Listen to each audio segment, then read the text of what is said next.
So we're here. Okay, so what we're doing, just in case you don't know what a mandala is this really nice meaning of offering the objects of the universe, you know. So if you know Buddhist cosmological objects of the universe, that's fine. If not, just you offer whatever is marvelous in the world. You pile them all up and make an offering to the Buddha. So the center, so Thupten Nobiling, on, you know, and Shankar's leading it, he's the Umze, on behalf of the center and all the students, is offering this mandala as a request to the Buddha for the teachings. It's got very nice meaning. So just use your creative imagination, think of all the marvelous things in the world and pile them up and offer to the Buddha. Sajipoki Juksing Meto Tramri Lingshi Niregan Padi Sangye Jingdu Mikte Uwa Gijoku Namada Jinla Choparsho Idamgu. Oh, sorry. Okay. Jetsun Lama Dampa Kenam Kichukui Kala Kensei Chujin Tri Jitar Tsampe Duje Jinma La Jabge Chuki Charpa Wabdu So Idam Guru Ratna Mandala Kamriya Tayami. All right. And as always, I'll sing this other little prayer, which is just stating our motivation, sort of setting our motivation. The more we understand karma, the more we understand everything we think and do and say, sow seeds in our mind. And then the more we understand the character of what we do is determined by the motivation. There's real logic to this, and it's so important to understand this. So here we're going to put the best motivation possible, the most long term. We're thinking we're going to listen to these teachings to get tools from it so we can develop our amazing potential, so we can become Tara, so we can be a benefit to others. You can't get anything bigger than that. We're going to show that prayer too. Thank you.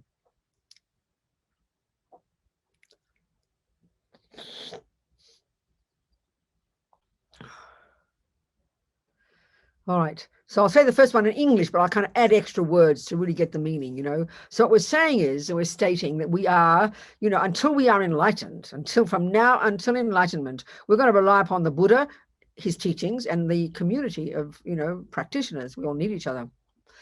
That's the first one. And the second thought is by the virtuous, you know, as a result of the virtuous karmic seeds that we drop into our bank vault by listening to these teachings, may we become a Buddha, may we become Tara, just as we said, so we can benefit every single tiny suffering sentient being.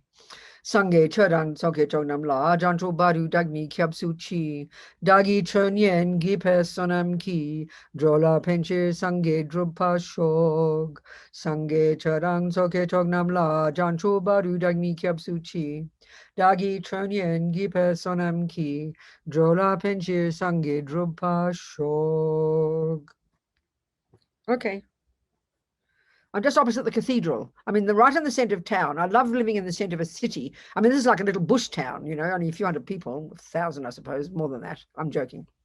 And they're all kind of, all the houses are made of adobe or pretend adobe, but the old cathedral's there. And the building I'm in is this big old plaza. There's many buildings, and apparently it's the bottom of it is the oldest building in Santa Fe, which probably means one of the oldest buildings in the country when the Spaniards first came here. There you go. Use for you, my new office. I love it. It's like, you know, when you get, I've never settled down in my whole life. I've never had a place. I've never had a lease. I've never paid any, well, I paid rent a few times. I've never bought furniture. I've never bought anything like that. Never had a set of keys. And suddenly here I am, my old age. So I've got the only way I can think about it is, because I signed a 3-year lease, you see. The only way I can think about it is that my old age, like the Tibetans, so then they move into a cave for the last part of their life. But mine's a very luxurious cave, I promise. It's not like these holy beings with nothing and nobody and just a rock to sit on, you know, not like that. So maybe it's like that. Maybe it's this final stages of my life. I've got to start now, stop being lazy and do some practice. Let's hope. Okay, so far we've talked about bits and pieces. We've kind of been implying, we have talked about the necessity to understand the first stages of the practice, because all the time when we realize, isn't it, like we talk all the time, that practice, the path to enlightenment is a gradual, it's like any body of knowledge, you study it gradually, incrementally, progressively, simple stuff, middle stuff, most advanced. So what the typical way of presenting any teachings in Tantra, and like I said, I'm no tantric master, so just trying to treat this as sort of advice from a friend, is to talk about the three principal aspects of the path. It's another way of presenting, another way of framing the Lam Rim, basically. So we've got the Lam Rim, this junior school, high school, university, postgraduate, and postgraduate's Tantra. Then the first of these principles is junior school and high school, which is the like that's called where you get renunciation, when you understood suffering, you understand the causes of suffering, your own suffering, and you are really up to here with suffering. You are fed up with suffering, and you want to renounce suffering and its causes. That's the crucial first step. In other words, what the first principle is, as a prerequisite for you to enter into Tantra, we need to have at least some semblance of sincere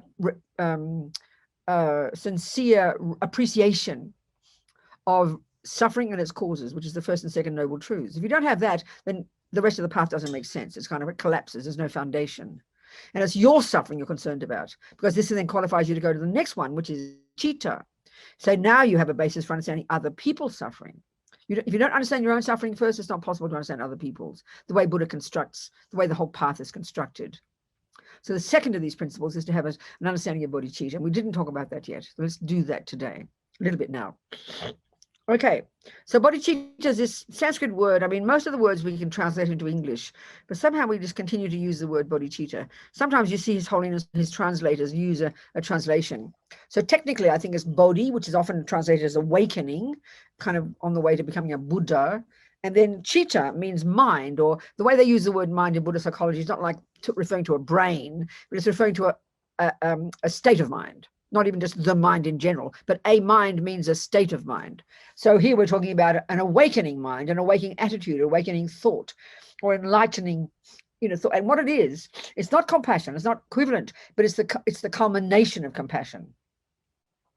So on the Bodhisattva, we start, on the basis of doing the wisdom wing, renunciation, we then learn to develop this bodhicitta, and there's this series of techniques. There's two different kind of approaches, and then there's a combination of those two that sums up to 11 different techniques. It starts with the developing of equanimity, going through these various other little techniques that culminate in the one called bodhicitta. So bodhicitta, as I said, is not equivalent of compassion. It's the result of compassion. What it is this incredible aspiration, and when you've achieved it, actually not had a moment of it, when you've actually achieved it, then it's utterly spontaneous, it's utterly natural. And what it is this fundamental shift, this real shift in the mind, excuse me, where now other beings are more important than what you think about. I mean, this is hard for us in ordinary psychology. This is very weird. I think you'd be considered mentally ill if you thought like that there's no longer the thought of I. You no longer need to accomplish anything for the I. That doesn't make sense in our modern world. So we've got to understand it very carefully and not misunderstand it. Otherwise, we'll make a mess. But it's an incredible state of mind. Basically, a bodhisattva is a saint, what we'd call a saint, I think. The best word, A person who's completely beyond ordinary, who only thinks of others, who sacrifice themselves for others, But the assumption here is, as His Holiness says, compassion is not enough. You've got to have wisdom, and that's what you get in the first and second scopes. That's what you get when you get renunciation. But by removing your own neuroses and your own delusions, you see more clearly, literally, because they are what blind you. They are what blind us from seeing others, and they are what separate us from others. So when you have bodhicitta, or even some semblance of it, others, you truly, it's like as if you're their mother. The entire universe is your children. Every one of them, like a mother, it's just utterly spontaneous, isn't it? Well, assuming she's a usual mum, some mums have other worries. She, when she sees her child drowning, let's say, she has incredible compassion. But then she's got this extra level of compassion. This is unique to the Bodhisattva path. It's called great compassion, Mahakaruna. I think sometimes the lamas open, other lamas refer to it as a special attitude. I'm never quite clear whether it's the same as great compassion or some other level of it. I'm not sure. So, but this great compassion is the unique characteristic of the Bodhisattva, the one that drives the path to Buddhahood eventually. The first one is you got to get rid of your own suffering. You're completely absorbed in getting rid of your own suffering. You're up to here with suffering. You're sick of suffering. You're fed up with it. You know the causes. Now you found the solution. And now you see others are in the same boat. So here, the bodhicitta is the one that, without bodhicitta, you can't possibly become a Buddha. It's impossible, utterly impossible. Nothing, there's not impossibility. It's not a possibility. It's the two wings of the bird. So when you got bodhicitta, I mean, I can only read about it and hear my lamas, who I consider have it. It's hard to imagine it. It's astonishing, you know. For a mother, you've got this great compassion. This is extra level that not only do you own, oh my God, look at that suffering, which is compassion, but great compassion is, oh my God, what can I do? Instantaneously, you feel when someone tells you a problem, not, oh, I'm so sorry you got a headache. I'm really sorry. But the next instant, you'd be thinking, what can I do to fix it? This is pretty profound. And, you know, some people are like that. And they make all the difference in the world, you know. They're quite incredible, those people. You can feel them. Because if you've got a problem or there's a problem, they see what can I do to fix it. That's unbelievable. That's the unique one of great compassion. And that needs cultivating. That doesn't to us. It feels exhausting. So bodhisattvas have that like bucket loads. Of course, it's their job. It's their job description to help others. There's no job left for themselves. They've done the job, you know. They've got more work to do, but they're pretty powerful, wisdom-wise. So bodhicitta is the one that drives the energy of the Buddhas. And without bodhicitta, Tantra is impossible. Utterly and ridiculously and absurdly impossible. Without wisdom, Tantra is impossible. Because the third principle is called wisdom, is realizing emptiness.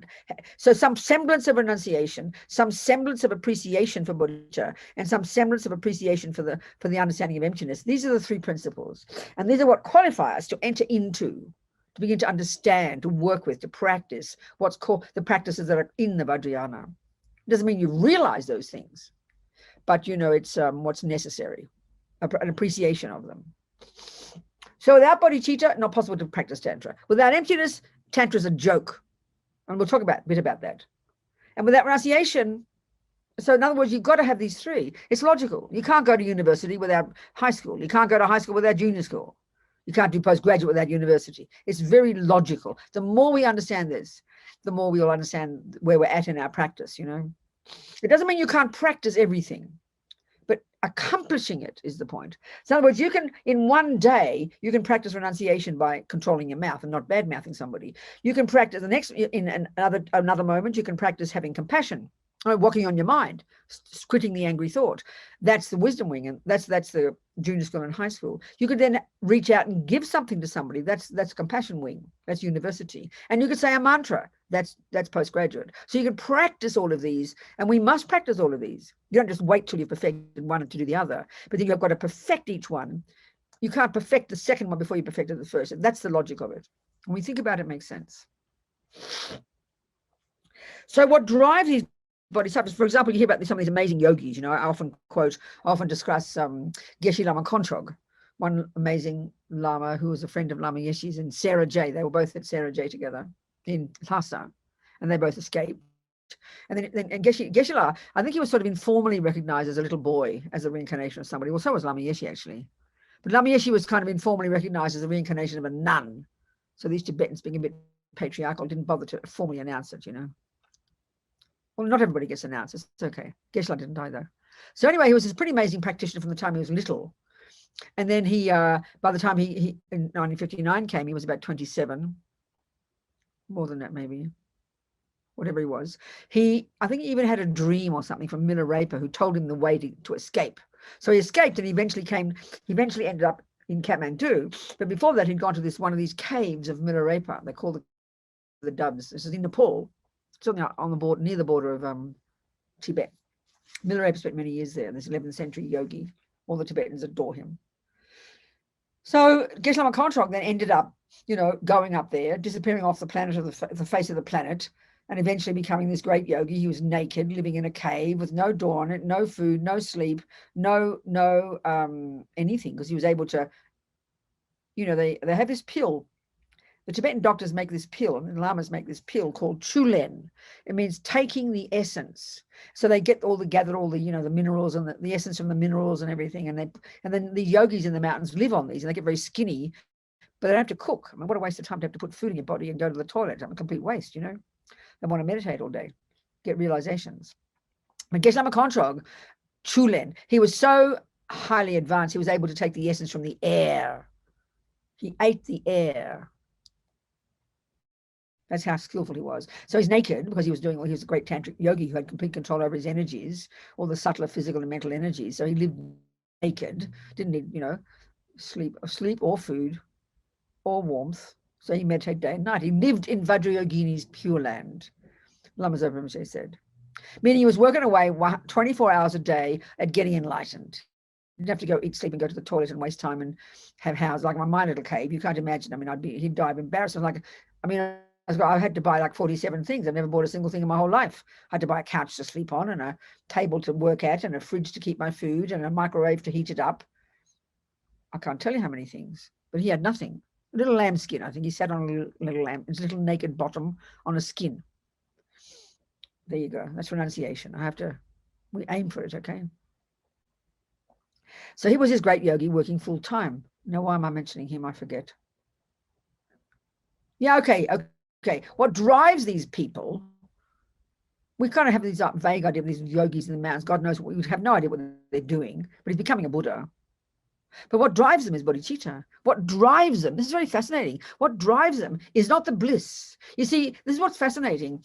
When you do even single point of concentration, they use the word bliss a lot in Tantra.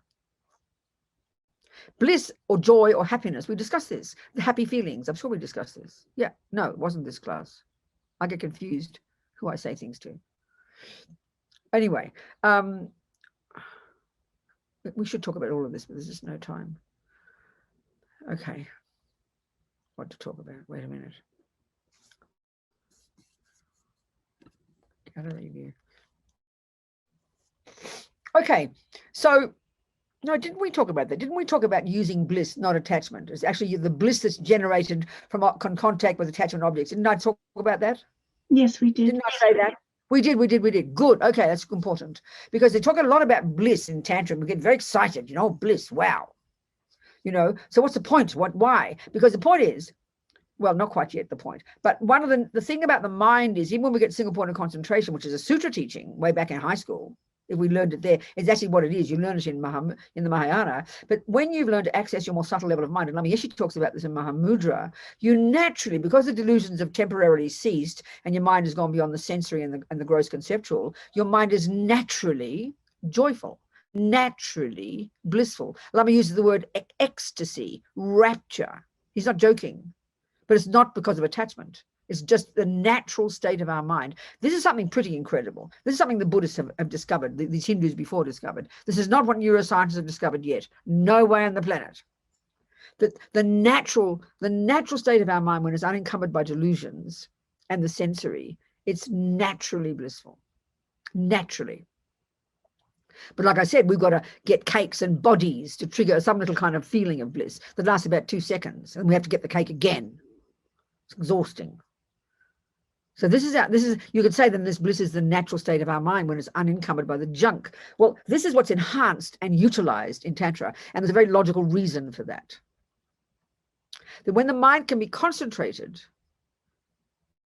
then the mind is blissful.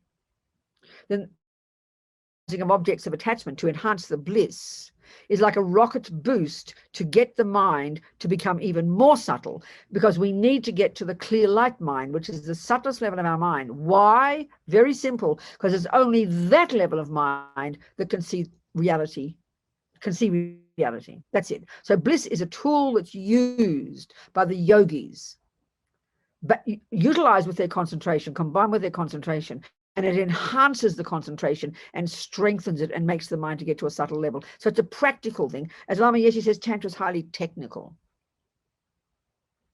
I've got a window to look at now. I'm looking out the window all the time now. My cathedral's just across the road. They ring the bells as well. But my walls are about this thick, so you can't hear them.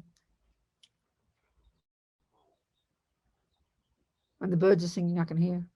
I've got flowers out of my eastern window, bushes over on the western window, the south here. It's a very pleasant place. I'm quite content here. Now I've got to do some meditation, like Lama Yeshe said, Lama Zopa said. Very interesting. My first day here, my first night. The feng shui guy, sorry, I'm just chatting away. Hup Cheng in Singapore, who runs our Singapore center, is an incredible man. He's a feng shui master. And here's the Lama Zopa said to Charmaine, just do what he says for the center, for the new center here in Santa Fe. So I consulted him about my little house. It's about 250 square feet. It's like one room, but it's an entire house. So the door was in the worst direction. So I had to do some little clever thing to make the energy come in the different direction. I know what I'm going to tell you. I'm just, this morning, I'm sorry. Oh yeah, I had to move into yesterday at 5 p.m. Exactly walk in the door, 5 p.m. and sleep here that night. I'm not supposed to sleep. It's an office. I shouldn't tell you that. That's a secret. Okay. I don't sleep. I'm a yogini. I shouldn't tell. It's an office. It's my office. It's my office. Okay. Where was I? Bliss. So the only person who can get bliss, and as Lama Yeshe puts it, not go berserk, is the yogi who's got renunciation, bodhicitta, and emptiness. It's logical. It's logical. It's just logical. The only person who can get the bliss that's powerful enough by having contact with an attachment object in order to get the concentration to go to the subtlest level, to the clear light mind, in order to see reality and become a Buddha, that's the person who's got renunciation, bodhicitta, and emptiness. That's the logic of it, you know. So that's all kind of like the technical bit, a little bit. So now let's go back to Tara and how we use Tara in daily life, because this is the point for us, you know. This is where Lama Yeshe was so amazing, how he talked about Tantra in the most down-to-earth way. He was so wonderful, you know, so helpful. It's because it's, you know, the Lam Rim is a friend of mine who's a therapist. He said it's like having your hands in your own shit. And it's true. You're dealing with all the garbage. You're looking at your mind. You can't believe you see this rubbish in your head. You're trying to control your body, control your speech. You kind of like, it feels like suffering. This is the prerequisite. This is the first one. You've got to have this. It's hard work. And then suddenly, you know, Lama would come along and just talk about Tantra and talk about our true nature and talk about our joy. And we can't just sigh with relief. Like, oh, wow, you know. And just visualizing Tara meditations. It's still to do with purification, but just imagining you're becoming Tara. Imagine you're this radiant being. It lifts you up, you know. We need it. We need it badly. I mean, we're so addicted to our misery anyway. We've got to have something to lift us up and to identify. We've got to identify our potential. And this is why in Tantra, it's still a sutra teaching, why it's so important to understand the nature of our mind. They talk like that, the nature of our mind. Excuse me. You got the conventional nature of your mind, which is its clarity. And that Lama Yeshe talks about this in Mahamudra, in his lovely book, Mahamudra. And that's even quite subtle. It doesn't mean clarity, meaning you're clear about what means something. It's meaning the kind of the non-physicality of it. It's quite subtle to get in touch with the clarity of your mind, because we're so dominated by all the thoughts, you know. And then the ultimate nature of your mind is its emptiness. The ultimate nature of your mind, that's its emptiness. And so Mahamudra is this technique. There's a sutra approach and then finally the tantric approach, where you you learn to first concentrate. You use the two modes of meditation, exactly the same as in the sutra teachings. You get concentration. But the object of concentration in the Mahamudra technique is the mind itself, the clarity of the mind itself. And then at some point when your mind is very steady, you then go to the second mode of meditation, which is insight. And as Lama says, he's quoting Panchen Lama, this is the 17th century Lama, Panchen Lama. He wrote the text. This practice was kind of handed down orally by the yogis from Milarepa onwards, or even before that. But then Panchen Lama, in the Gelugpas, he wrote the text. It was the first time it became kind of written down. It was usually just handed down orally from master to student. In the second mode of meditation, you then, as Lama says, you keep concentrating on the clarity. You never waver from the concentrating on the clarity of your mind. And when your mind's very steady, you can kind of conjure this kind of tiny, sharp wisdom. And as Panchen Lama says, it's like a tiny fish, this wisdom, a part of your mind, watching. It's like a tiny fish in a pond without disturbing the water. So Lama, from there on in his commentary, he called it the mindfulness fish, your mindfulness fish. So your mindfulness fish then is watching like a hawk out of the corner of your eye, like you're focusing on the mind, but you're noticing because your mind's steady and you're trying to observe the way ignorance grasps at the eye. That's what Mahamudra meditation is, you know. So, but the thing is, Lama talks about in the book, and it's so encouraging. He's always up front like that. He talked about some of the qualities you'd have if you achieve single point of concentration. And in other words, talk about the natural state of our mind. And this for me, even when we're working on our mind so heavily, dealing with our anger and our misery and all the rubbish, you know, it's so important to always remember, have in the back of your mind, never forget that the goal is to accomplish this amazing natural potential. When we're overwhelmed by our depression, I mean, why do you think we kill ourselves? Because we can see no hope. We can see no light at the end of the tunnel. It's unbearable. But if we always know, even and have confidence, even intellectually, that this stuff is adventitious, it is not intrinsic in our mind, it is not intrinsic. I mean, that's why the analogy of pollution in water is such a good one.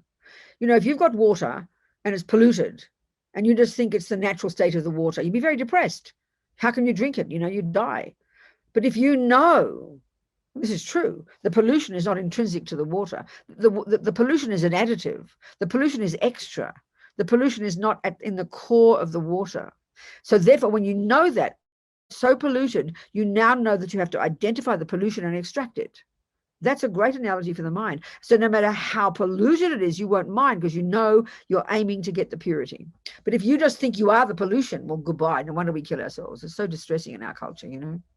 So to have this confidence and to learn about and think about and listen to the yogis talk about the purity of our mind is very, very, very encouraging, you know.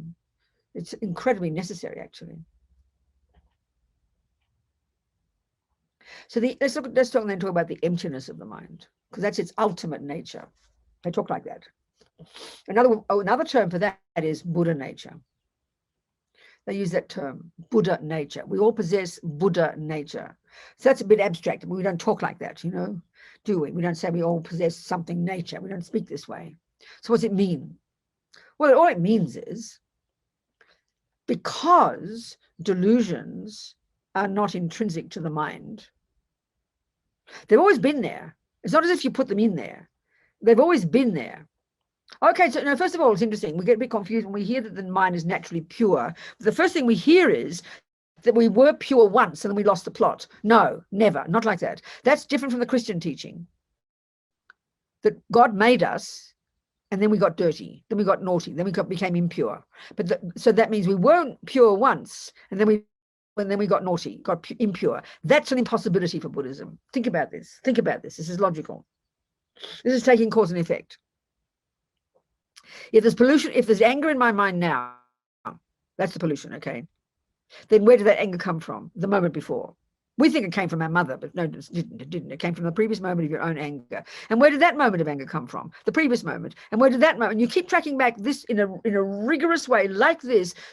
You will never, ever, ever, ever, ever, ever come to a first moment of anger. You can't. We want to. We assume you can. Where did it all begin? It can't. Because every second, you go back 42 million years, tracking back from this moment of anger, and you keep waiting to come back to the first one. If you get back to a first moment of anger, that means that moment of anger didn't have a cause, and that's absurd. So you cannot find the first moment of anger. You cannot find the first moment of anything, even the physical universe, the four elements. In Dalai Lama, in all his conversations with a scientist, one time, I'm paraphrasing, he said, Big Bang? No problem, but just not the first Big Bang, that's all. So even the physical universe, the four elements are beginningless as well. It's very logical if you think about it, but it's a shock to us. So therefore, you can't have been pure once and then lost the plot, because there's how could you be totally pure and free of all delusions and then suddenly anger can pop up? Not a possibility. Not a possibility. So from the Buddhist perspective, then saying your mind is naturally pure doesn't mean it was pure once and then you lost it. It means it's got the potential to be free of delusions. That's what Buddha's found. That's his genius, incredible discovery psychologically. Neuroscientists are a long way from discovering that, but that's okay. He encourages them. So naturally pure means it's your potential. Let's look then, not just at the emptiness, we'll do that. We'll look at the emptiness of the mind, the Buddha nature, but let's try and see how we can see logically, prove logically that delusions are not at the core of our being. It can be proved easily logically. I'll do that first, and that'll lead us to emptiness. I so like my new place. I cannot tell you. Sorry.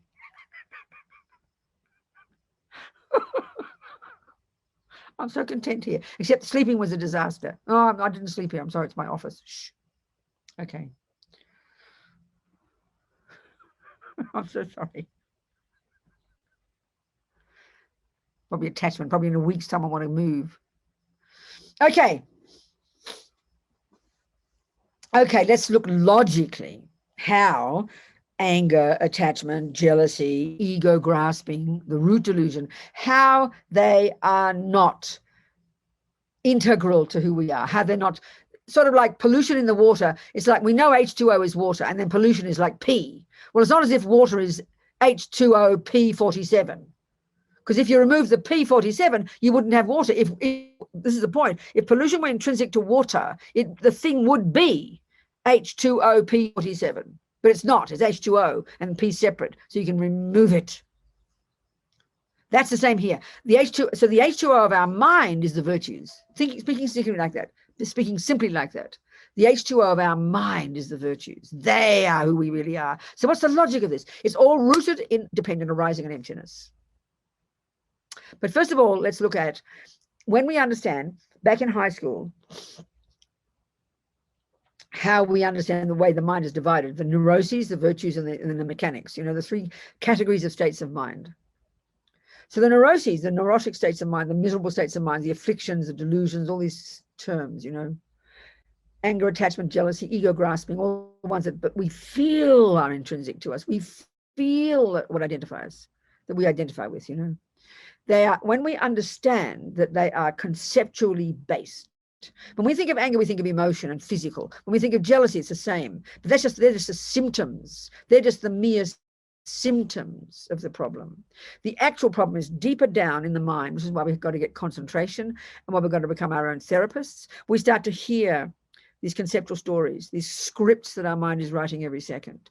When we can understand that the delusions are misconceptions.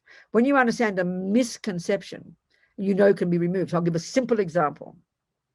If, let's say, I'm learning mathematics and I say 1 + 1 is 3. You say, Robina, don't be silly. Of course it's not. You made a mistake. It's 2. I go, oh, you're absolutely right. 1 + 1 is 2. So what just happened there? Okay, 1 + 1 is 3 is a concept in my mind, isn't it? It's a concept, it's a thought in my mind. I had the thought, 1 + 1 = 3. I had that thought. And then you said, don't be silly, Robina, you've done it wrong, and 1 + 1 is 2. That's also a thought. They're both thoughts. One is a valid conception and one is a non-valid conception. So why is it valid? This is proving emptiness as well, because we decided it's valid. Everything's made by the mind. It's like we all collude and agree that 1 + 1 is 2. It doesn't come from its own side. It doesn't exist in the sky. It doesn't come from God. We agree 1 + 1 is 2. We agree with that. Then I heard you say it. I quickly fixed my mind and I said, you're right. 1 + 1 is 2. Now, in my mind, first, there was a misconception. 1 + 1 is 3. Then in my mind, after you fixed me up and I agreed with you, I decided another thought, 1 + 1 is 2. The first one was a misconception. The second is a valid conception.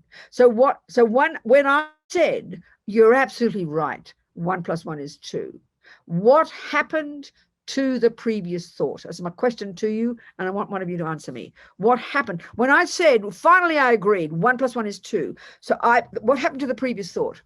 What happened to the previous thought? I want someone to answer me, or I'll find a tissue to blow my nose. It was extinguished. It went away. Who said it went away? Good. Who said? Who are those two people? Barbara? It's Luann Barbara? here. Okay, good. Exactly. So, and it really has disappeared totally. Would you agree it's totally disappeared? Yes. Okay. Why did it leave my mind? What was the cause of it to leave my mind? I decided it was wrong. It was wrong based on the cultural assignment that 1 + 1 is 2 and 1 + 1 is not 3. Basically, that's it. And putting it even more simple, if we've all agreed in math that 1 + 1 is 2, then the better way to put it is, when I heard and agreed with the truth, 1 + 1 is 2 is true, isn't it?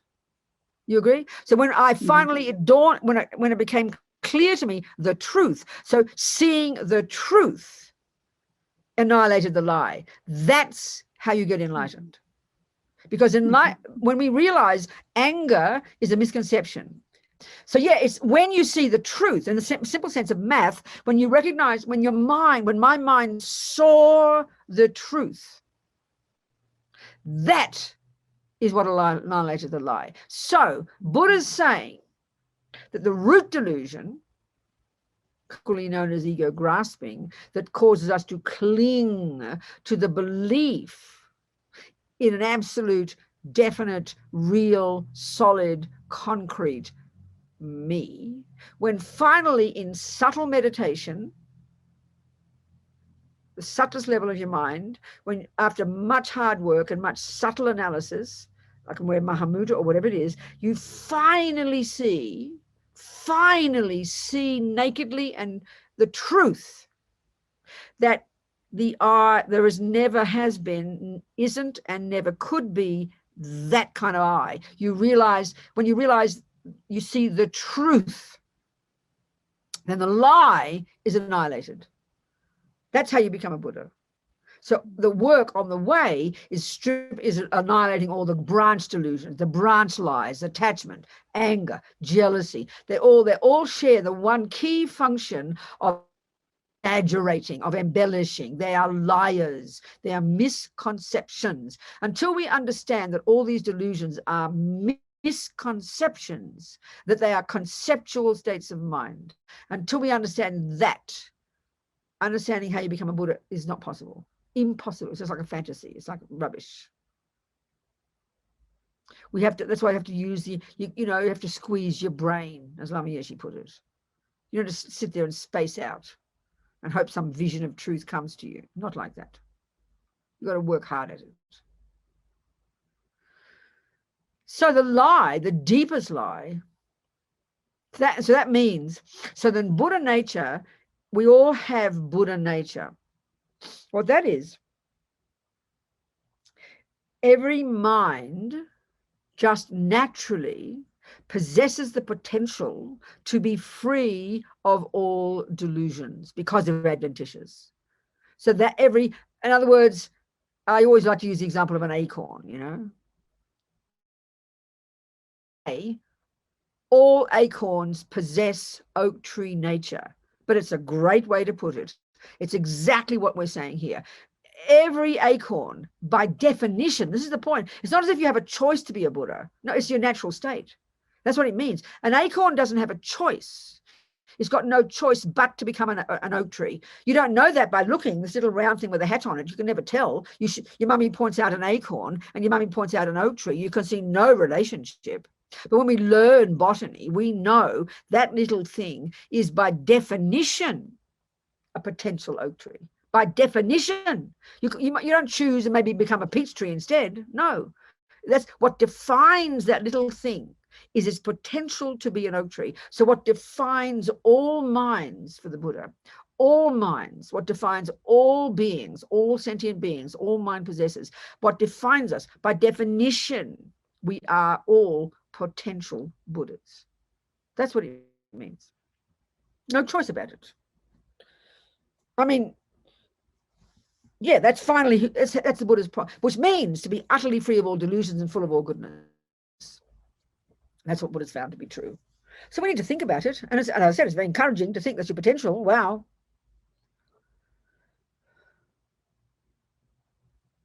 So that's always our nature.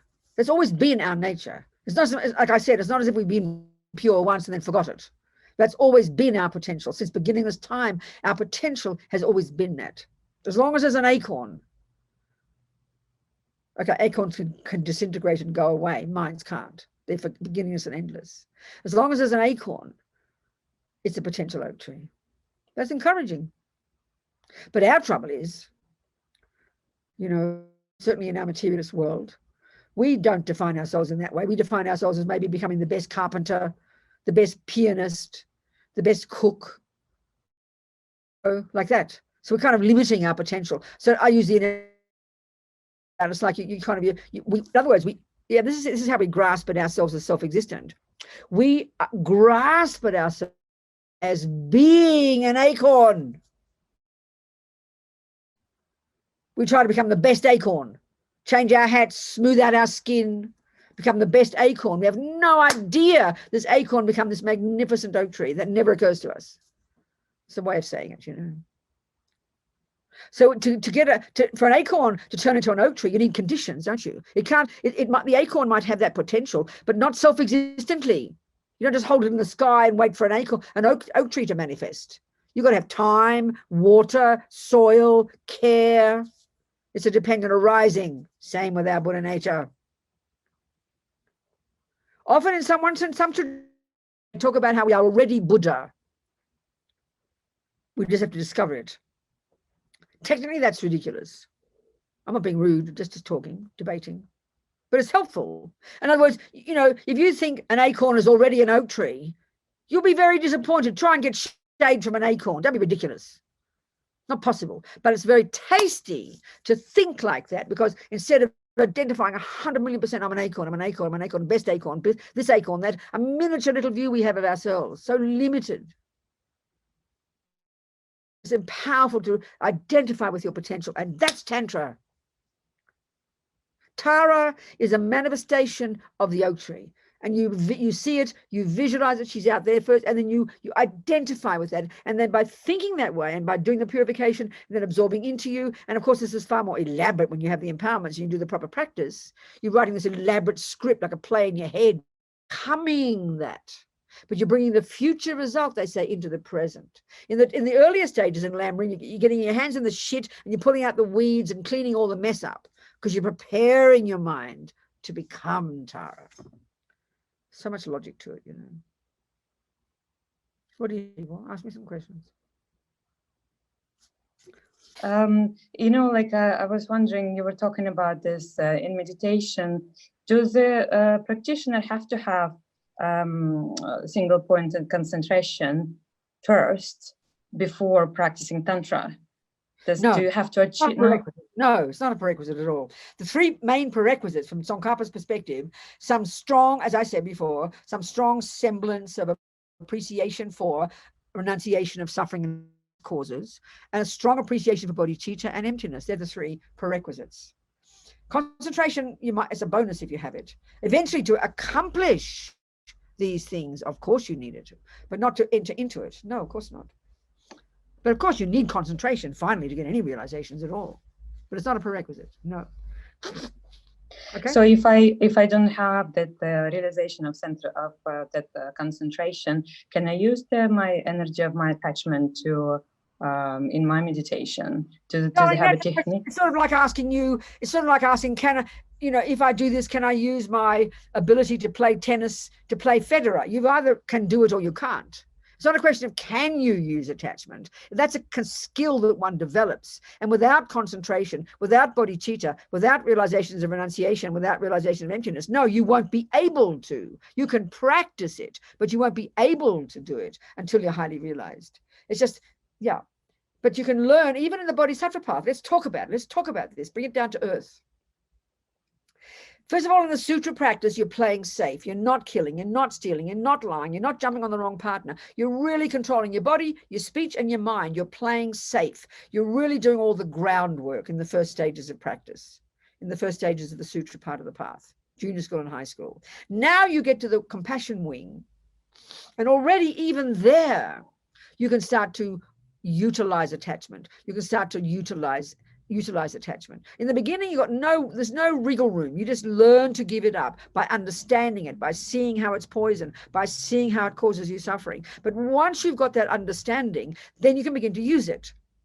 So that means, in a simple sense, even in the bodhisattva path, you know, if you're going to, you know, in the first levels of practice, the only way to really succeed is give up sex, drugs, rock and roll, go to the mountains and get some realizations. 99% of us won't do that. So if you get onto the bodhisattva path in your relationship, okay, use the analogy of even your own relationship. The first level of hard work in your relationship with your boyfriend, let's say, is you're going to control your body, control your speech, and control your mind. You're going to work so hard at that, get some real discipline, some real control over your body, speech, and mind. Now, when you've done that, you can afford, you know, to, like, No, basically you'd do that. Now without your boyfriend, you've got to give up sex, drugs, and rock and roll. You have to discipline, control your body, speech, and mind. Now maybe you've got some semblance of renunciation. You could argue, given that you want a boyfriend, then you're going to have sexual relations. You're going to eat food. That's attachment by definition, sweetheart. It's by attachment by definition.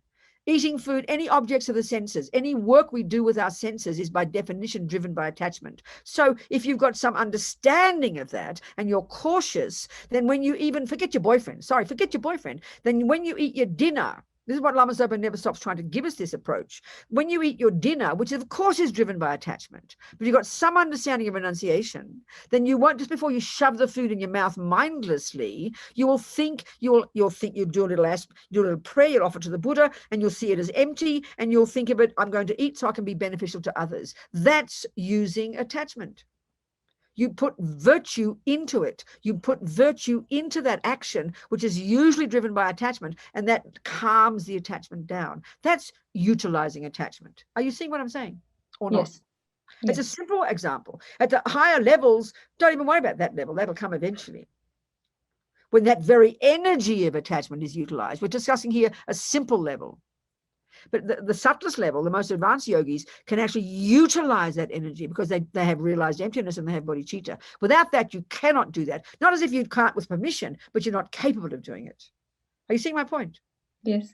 Okay, Yes. Good. Thank you. But we can imagine and visualize. So when you do all these practices, and you do these practices, let's say, you can visualize being Tara. Like when you've taken an empowerment and you've taken the tantric vows, the highest yoga tantra empowerment, we have a vow to see ourselves as Tara every second.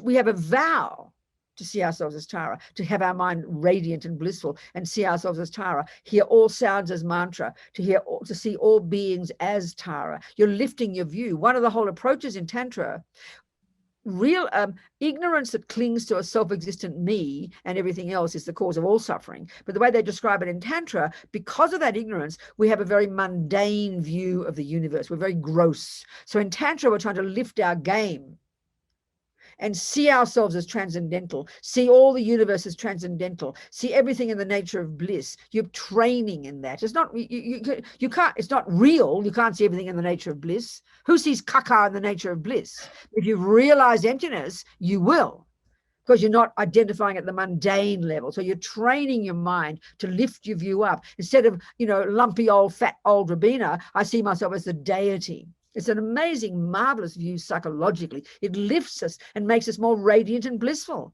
and therefore more powerful. And eventually that's a cause to become the deity. It's beautiful. I want that. Exactly, Petal. Keep practicing, baby. Exactly. Thank you. It's very uplifting. Okay. Who else? Luann has her hand raised. Good. Hi, I wanted to ask, go back to the vision of the acorn, and then Yes. not polishing and spending all your time polishing and taking care of the acorn, but to expand your mind into like the potential of the space and the conditions to become the oak tree. Yeah, that's right. And that kind of imagination and feeling and actually creating space for that. Yes. Also is the feeling tone of trying to being able to create space for becoming Tara. Well, that's what the job is learning to identify with our potential. And so doing all the job to become that. And that's the like dependent arising and the conditions for that. Absolutely. So giving ourselves exactly right. So instead of, it's easy to say an acorn is a potential oak tree and look at it every day and think, oh, isn't that lovely? It's a potential oak tree. You've got to do the work. You've got to give it the water, the soil, and the patience. So to see ourselves as Tara, know that's our true nature, and then do the work to make it happen. Yes, absolutely. But the identifying with it already is so powerful psychologically. Can lift us up just like that, imagining your own potential. I know it's like this positive thinking. I remember one time years ago in Melbourne, the Melbourne Open, the Australian Open tennis, and it's in Melbourne, and Serena was there, and the cameras, while she was having a break between sets, or changing sides, and she had a quick sit down, and the camera came in and she was reading like these little affirmations Well, these are affirmations. She was imagining herself winning the Open, you know. This is a powerful cause. It's not fantasy. It becomes a cause for it to happen. And our affirmations are, I am Tara. I want to, I mean, even I want to benefit all sentient beings is an affirmation, but I am Tara. I am truly in my nature Tara. This is already a cause to become it. And immediately in the daytime, in ordinary daily life right now, it lifts us up. It's very beneficial. Yeah. thank you. Good. Thanks, Luann. What else, people? Something else? Aline has her hand raised. Yes, good. Talk to me. Hi, Robina. Hello. Hello. Hi.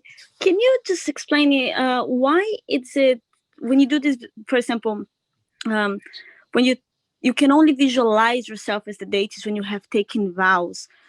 I don't know much about Tantra, and could you tell me why that you can only do these visualizations as the deity with the vows? What is the importance, the relationship between taking the vows, and why is that important? Not so much taking the vows. No, it's not taking the vows. It's taking the empowerment.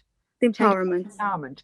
Taking an empowerment. You have to be sort of like given permission to do it, because it's a more advanced practice. You need to be given permission to do certain things. I mean, Tantra is highly technical, as Amiyeshi says, but it's unbelievably sophisticated. I mean, I'm talking about at the most simple level. I mean, what do I know? It's highly sophisticated, highly subtle, complex. So there's all sorts of logical, all these reasons, but I haven't studied enough. I can't say. I haven't studied enough. I can't tell you. Okay. It's good enough for now then. Thank you. That's right. A moment, yeah. Okay. Who else, people? There's a question in chat that is kind of related to this, and it comes from the text. What does it mean initiation leads you into the mandala of the deity? Okay. So the mandala, this is a good one to talk about. Okay, let's talk about that. Okay. Okay.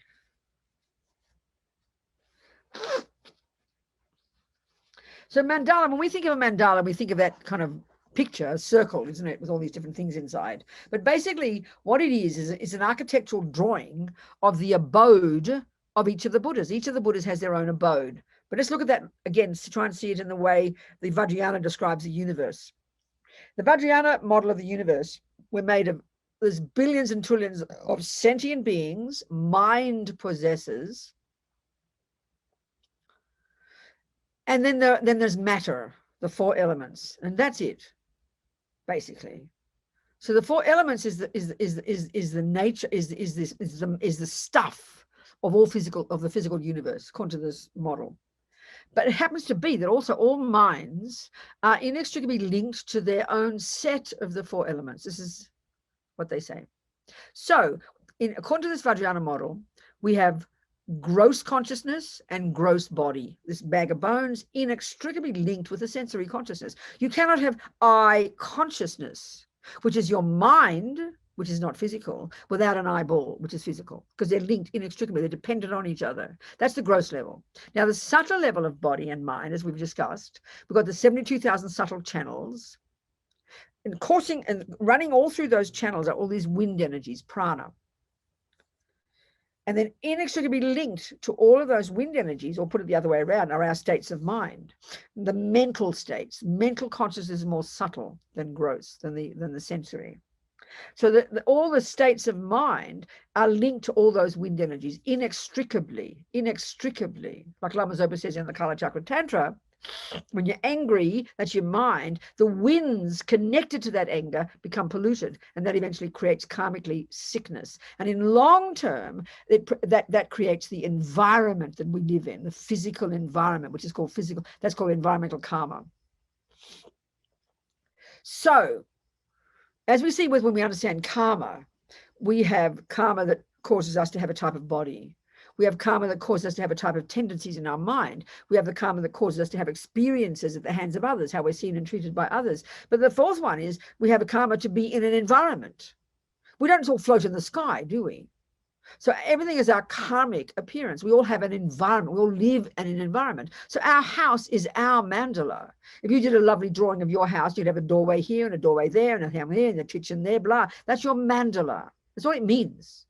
So then, okay, now, That's a regular us. So dogs and ants and hell beings and spirits have their mandalas as well. They're not such cool mandalas. They're very suffering mandalas because we've all got physical energy and we all exist in some level of physicality. So the spirits have a more subtle kind of physicality. Everything we see is our karmic appearance based on our mind and our virtue or non-virtue. Things appear a certain way to us, which is why in Tantra, we're trying to pick up our view and imagine things as transcendental, which is a cause for them to be. They are already transcendental, but we don't see it. Everything is in the nature of bliss and emptiness, they say in Tantra. So we all have an environment, depending on the karma we create. Hell beings have an environment created by their minds. Their elements are now manifesting as fire. You could say like that. Mind and the physical are inextricably linked. So a Buddha is a person whose mind has now become perfected, but they don't need bodies and mandalas. They don't need environments. They don't need the 4 elements. Their mind is inextricably linked to their own set of the 4 elements, but they don't need to manifest because they finished the job. Their mind's in bliss in the Dharmakaya. But out of their compassion, they're going to manifest in different bodies, 2 kinds. One, Nirmanakaya, this one behind me. This is the supreme Nirmanakaya, the one that's the founding Buddha. This is Shakyamuni Buddha, the gentleman who lived 2,500 years ago in India. And then Maitreya will be the next one. These are the founding Buddhas. And there's the Nirmanakayas in general, which are all the different forms the Buddhas can manifest in. They're capable of manifesting in as many bodies as they like. They can manifest their mind to be an ant, a dog, a tree. They can manipulate the four elements of the universe. They're beyond all the laws of karma. In the negative positive sense, and in the sense of being imprisoned by it. Now they also manifest in another type of body, which is called the enjoyment body, and that's depicted by the statues. I don't have one of Tara. All the other deities, as we talk about, all these thousands of different Buddhas in the Nirmana, in the Sambhogakaya or enjoyment body, which is more subtle. It's the subtle mind, and that too is linked. And naturally, a Buddha has an abode where they live, but it's made of light. You can't see it. So they manifest a body, a light body, but they also simultaneously manifest their mandala. That's their abode. So, you talk about pure lands. That's what a pure land is. Every single Buddha represents a certain quality psychologically, and every one of them has a certain style, a certain shape. And, like Vajrayogini, she's the purified manifestation of attachment energy. She's this gorgeous, naked, red lady with delicious little breasts, or big breasts probably. Beautiful, divine, manifestation of attachment energy. So she'll live in this divine, pure land. Everything's a manifestation of her mind. And if you've got enough virtue and wisdom, you create the cause by practicing Vajrayogini, you can be reborn in Vajrayogini's pure land. You have the purity of merit and to see that.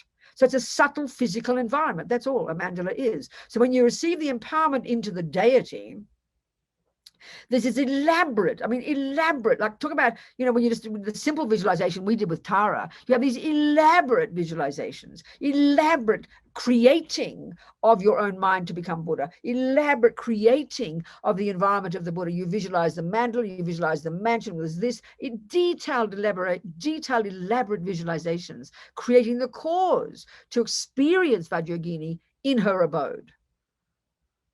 Now, did that help you? Did that help that person? I need to know.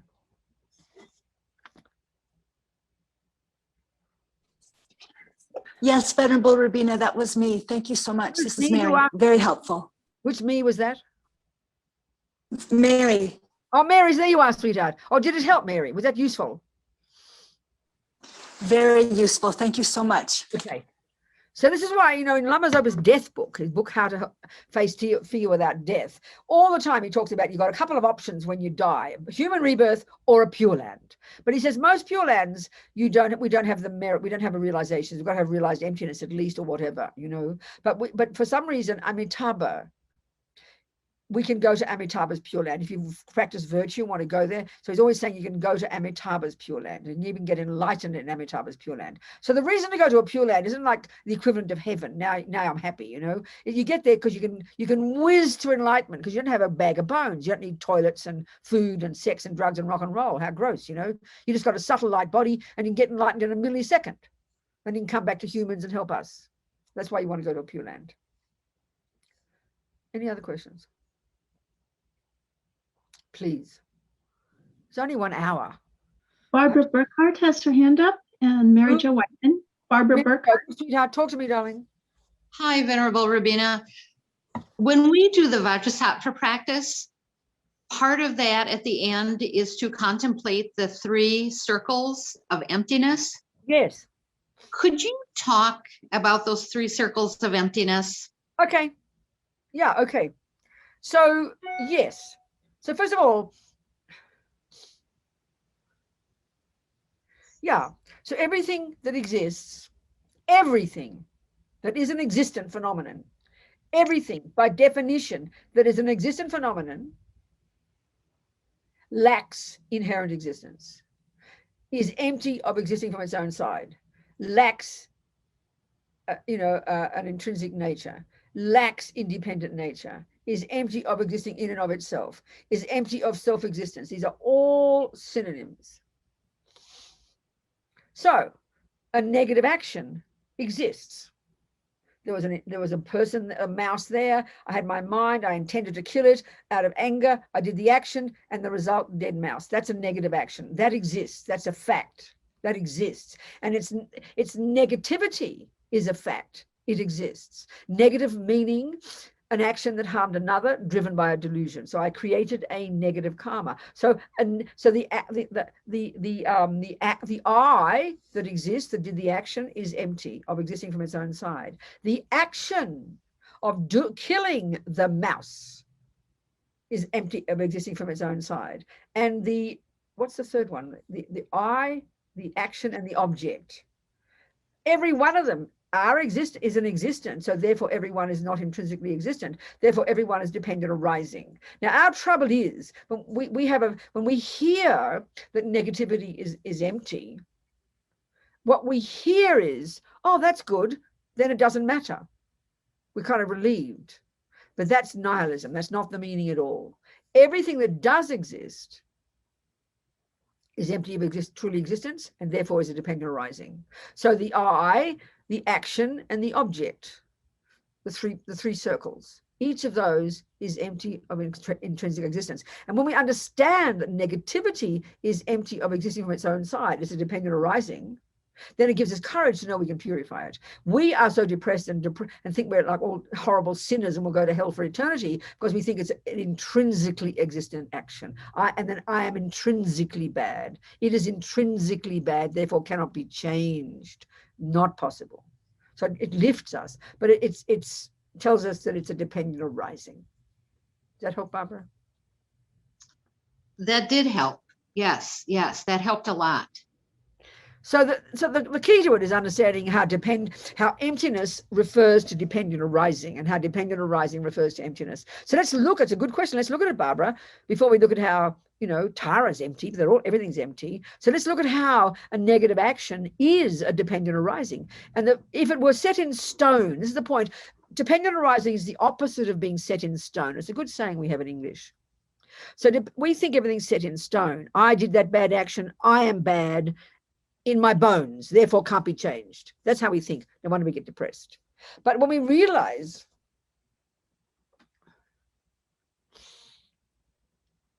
that a negative action is many factors have to come, like an oak tree, many factors have to come together to produce it. So one is, a complete action of killing, let's use the mouse again.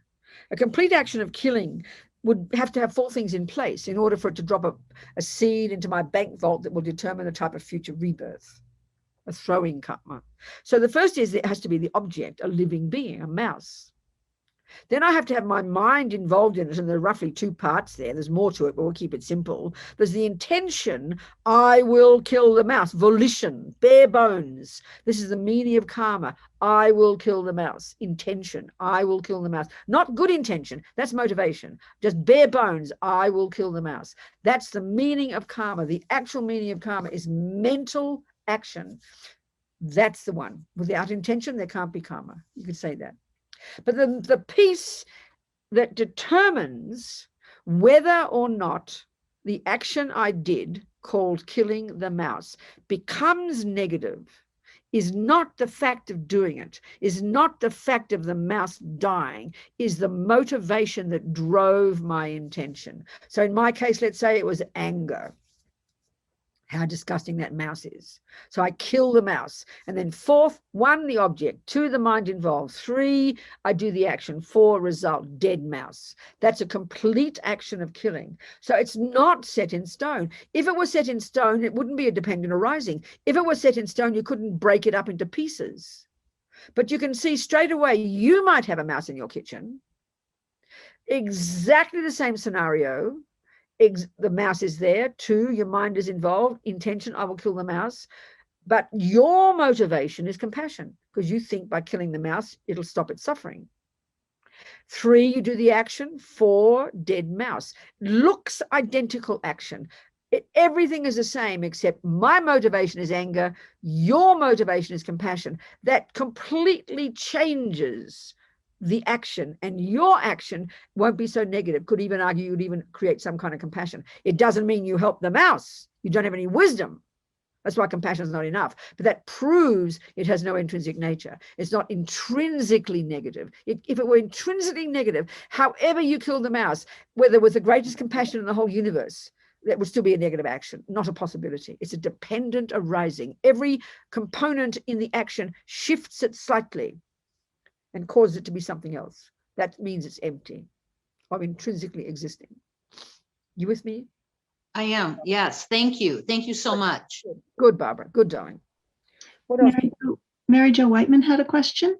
Yes, Mary Jo.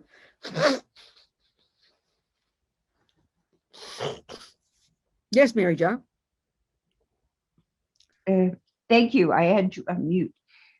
So I have this little picture of the Medicine Buddha mandala. Wonderful. Look at that. Got from FP&T Yes. website. And so that is that meant to be sort of inspirational if I have that on my altar?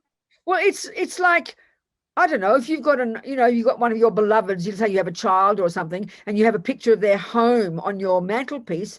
That's okay. Of your child. It's where your child lives. So this is where Medicine Buddha lives. It's an architectural drawing of Medicine Buddha's home. Okay. It's an architectural drawing. It's flat. You can sometimes they build the actual thing.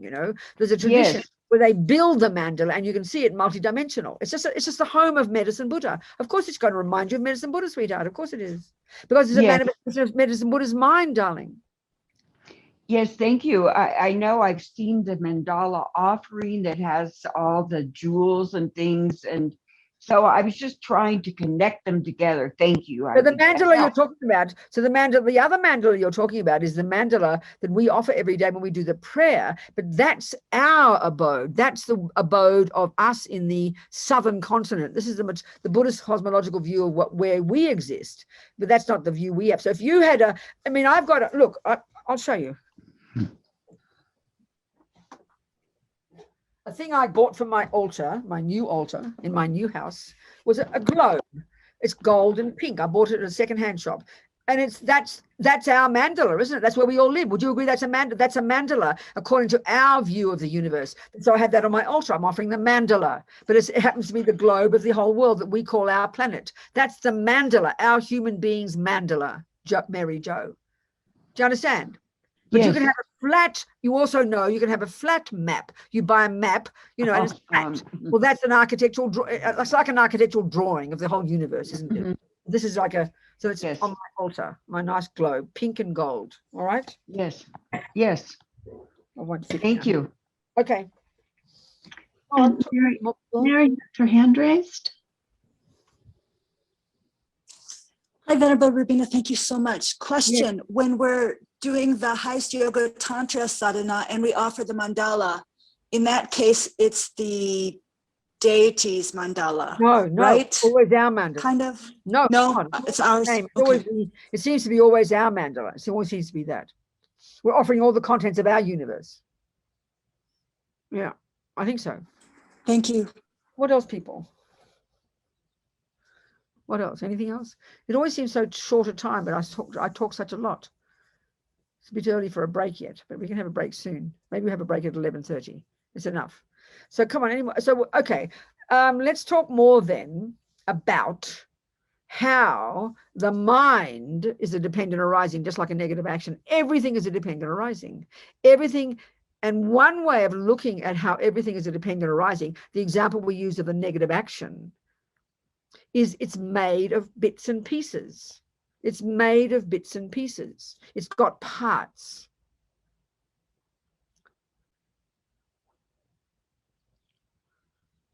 So a negative action, that's why I said the example, who was it? I forget, Alona or Barbara, I forget which one person was killing the mouse like me. But my action of killing the mouse consists of those various parts. And the piece that particularly causes it to become negative is the motivation. So you sort of like it's a little thing. It's like a little entity. This negative action has got many parts, and they're like bricks. So one brick is the object, one brick is intention, one brick is motivation, one brick is the action, one brick is the object. So if you take out one brick called the motivation and put in another brick, it becomes a different thing, doesn't it? It's right there. It's clear. It's not set in stone. It's not fun. It's not partless. So you change each of those pieces. For example, someone else, like say Shankar, can have a mouse in his kitchen and he doesn't even see it. He stomps on the mouse because he's a big guy, let's say, and he doesn't even ever know there was a mouse there. So that's another the same three dead mice. It's a story, isn't it? 3 dead mice or 3 something else. 3 blind mice. This is 3 dead mice. So you could argue he didn't create any negative karma. You could argue Barbara created good karma, some of it, because her motivation was pure. And you could say, I created negative karma. Now, from the mouse's side, 3 different karmic results for them. That's another discussion. But that's proving as a dependent arising. You take out the anger brick, you put in a compassion brick, the whole thing becomes different. Nothing is set in stone. Nothing is absolute. Nothing is partless. That's dependent arising. So the mind is made of many parts. What are the parts of the mind? Thoughts. This moment of mind, that moment of mind, sensory consciousness. Mind has got parts. Therefore, there's no set in stone mind. There's no set in stone me. Me is made of parts. The Buddha statue is made of parts. Everything is made of parts. That's one level at which everything is a dependent arising. Things arise in dependence upon their parts. And you will never find one that doesn't have parts, that's set in stone, that's concrete, that's absolute, that's unchangeable. You can't find such a thing. You can't find such a thing. Therefore, everything that exists is a dependent arising. Therefore, everything that exists lacks independent existence. Things can't exist outside of their parts. How can things exist independently of their parts? What a nutty idea. So what's the consequence of this? So the air will go, yeah, all right, then what's the point? The point is, in terms of the mind, because the mind has no intrinsic character, it can be changed. That's it. And it happens to be, it can be changed to perfection and rid of all the rubbish.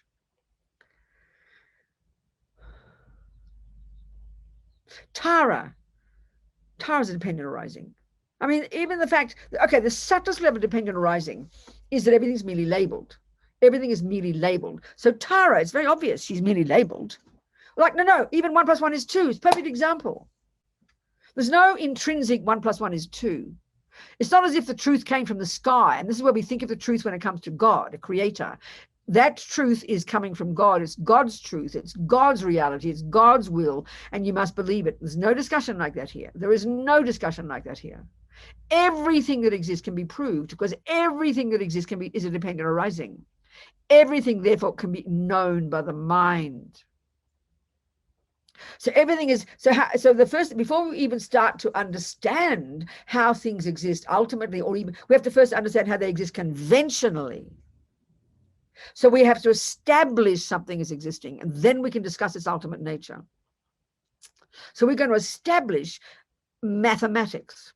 Some clever fellow, wasn't it? Some Arab ages ago, he came up with the ones and twos and threes and zeros, and instead of those silly Romans and their X's and their L's, isn't it? Something like that. So out of that mind, but this is the point. He didn't create actual mathematics.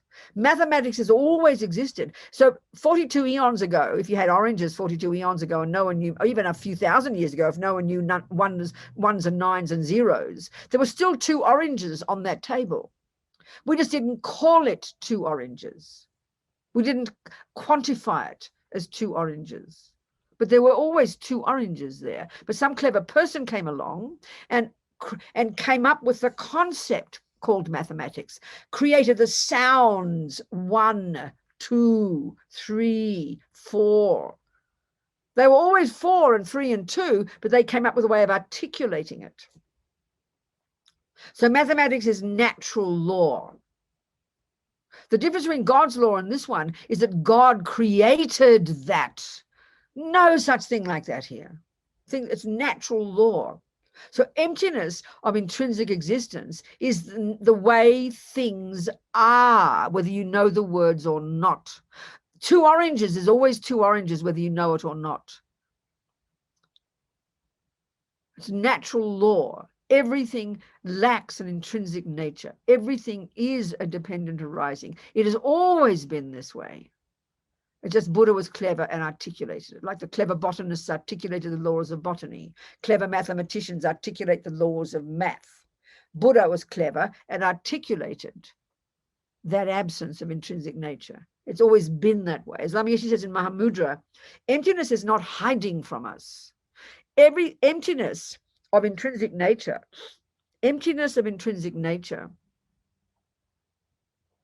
the lack of intrinsic nature is a characteristic of everything that exists. So it's staring at us. This thermos possesses the characteristic of lacking intrinsic nature. It has always lacked that nature. It's staring at me that it possesses that nature. But I'm as blind as a bat because I'm seeing it through my ignorance that sees it as having an intrinsic nature. I've projected onto it a characteristic that it doesn't have. That's what all the delusions do. All the delusions are a story we have made up in our mind that we agree is, we believe is true, and we put it on top of what is there. As Lama Zopa says, the delusions, all the delusions, branch delusions like attachment and anger, root delusion called ignorance, whatever lie in the mind, all these lies we've made up and believe in, what they do is they decorate on top of what is there, layers upon layers of characteristics that aren't there. So the first thing we do before we begin to understand the ultimate nature of something, we have to first establish its conventional nature, at least get that right. But we don't even get that right, so at least get that right. So you define something. You've got to have a definition.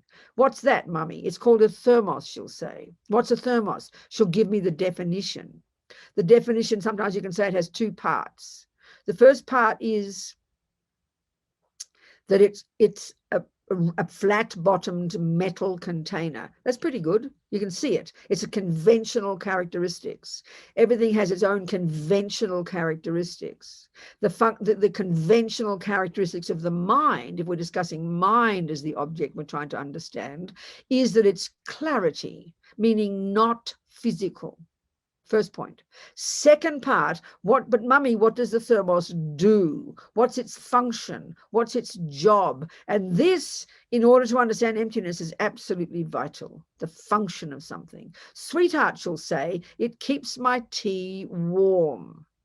That's its job, its function, its meaning. That's its meaning. The first part just told you the conventional characteristics. The clarity is the conventional characteristics of the mind. But mummy, what does the mind do? Oh, sweetheart, it cognizes. That's what the mind's job is, to cognize, to know, to be aware. Those verbs are synonymous.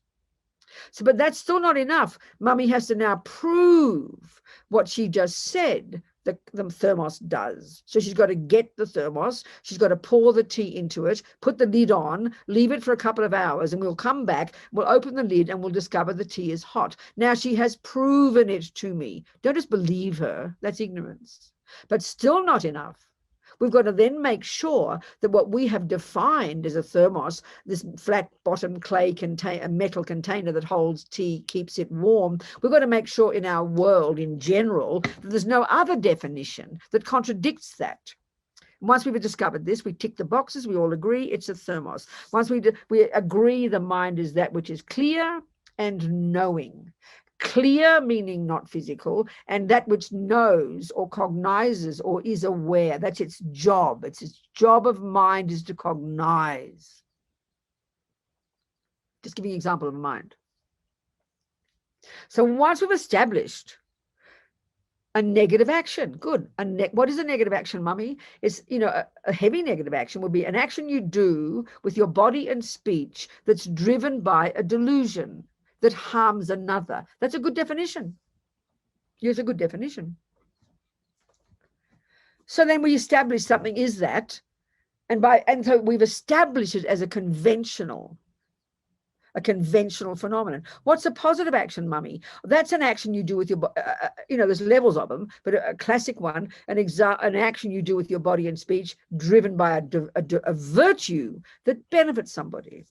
That's a virtuous action. Example. You establish it first conventionally. Now with cups and me's and iPhones and everything else that exists, these delusions that we have, as Lama Zopa says, decorate on top of what is there characteristics that aren't there. So for example, I will see this thermos through the lenses of my attachment. I chose this one online because I decided it was good design. I mean, it's my taste for design. I liked it.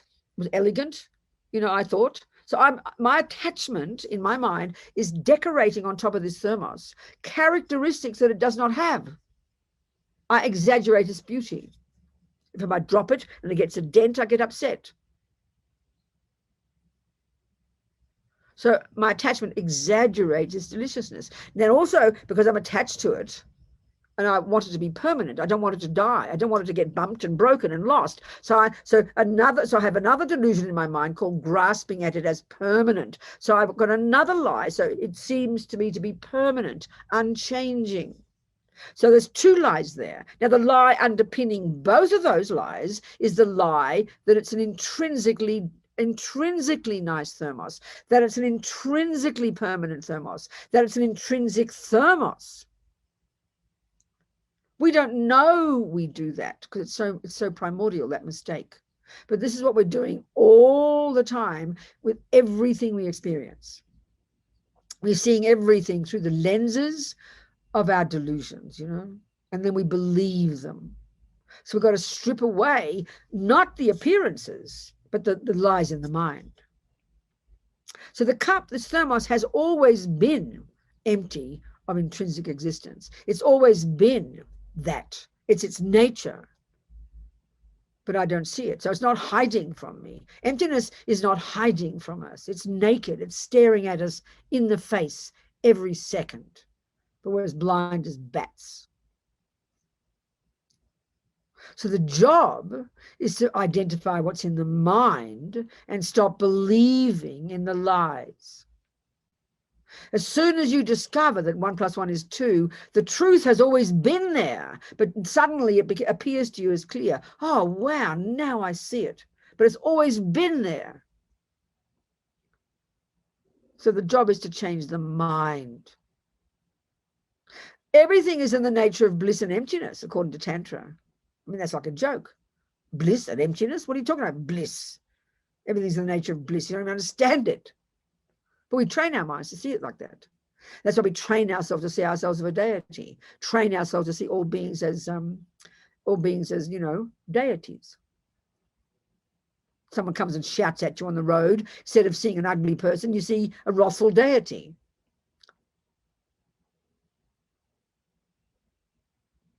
I don't know. What do you think? It's time for a break. It's not 2 hours. I know that. But it's enough. Barbara Burkhardt has raised her hand. Yes, Barbara.